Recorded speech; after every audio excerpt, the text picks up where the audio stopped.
tu tak ada masalah. Kita jalan perlahan-perlahan. Slow. Jalan perlahan-perlahan. Masuk gear L atau gear 1 auto, lepas dia akan jalan sendiri. Yang paling bagus kaki sebelah tap brake, tap brake, supaya kita akan bergerak, boleh cengkam dengan genggaman brake kita. Tayar kita berada di atas permukaan jalan. Jangan lebih daripada 10 km per hour.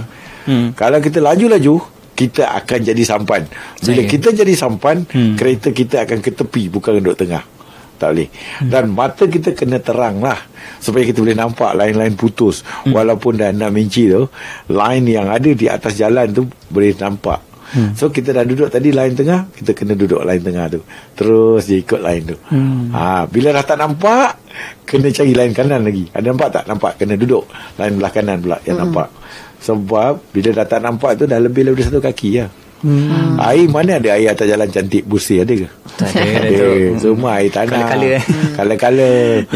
Bila air dah bercolor-color tu, paling worst scenario, mata kita dah tak nampak, berperlahan-perlahan ikut belakang kenderaan.